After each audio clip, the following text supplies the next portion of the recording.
মেসির সঙ্গে De Bruyne, দুই জাদুকরকে একসঙ্গে দেখবে ফুটবল বিশ্ব। একজন ইতিহাসের সেরা, অপরজন প্রজন্মের সেরা প্লে মেকার। ভাবুন তো, এমন দুই প্লে মেকার একই দলে খেললে ওই দলকে রুখবে সাধ্য আছে কার? দুজনকে একসঙ্গে দেখা তো সৌভাগ্যেরও ব্যাপার। একজনের রয়েছে 5টা প্লেমেকিং অ্যাওয়ার্ড, অপরজনের 3টি। তাহলে তো লিওনেল মেসির হাতে উঠবে আরো অনেক শিরোপা স্বীকৃতি।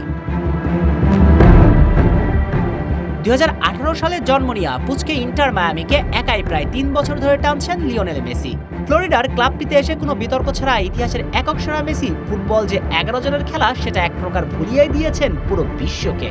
মেসির একক জাদুতে ইন্টার মায়ামি এখন আমেরিকার রাজা, কিন্তু মুশকিল হচ্ছে ম্যাচের পর ম্যাচ দলকে একা টানতে চাইলে মায়ামি অধিনায়কের উপরে পড়বে অতিরিক্ত ওয়ার্কলোড, যেটা দল এবং মেসি উভয়ের জন্য ক্ষতির। তাই মায়ামির চাওয়া মেসির উপর ওয়ার্কলোড কমানো। সঙ্গত কারণেই মেসির সঙ্গে দলের প্লেমেকিং এর হাল ধরতে পারবে এমন কাউকে খুঁজে চলছিল মায়ামি ম্যানেজমেন্ট।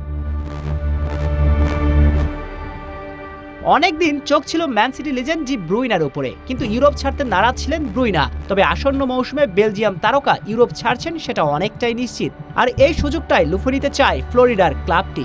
যদিও ব্রুইনার উপর চোখ রেখেছে আমেরিকার আরো কয়েকটি ক্লাব। শেষ পর্যন্ত দেখার অপেক্ষা মেসির সঙ্গে দেখা যায় কিনা ডি ব্রুইনাকে।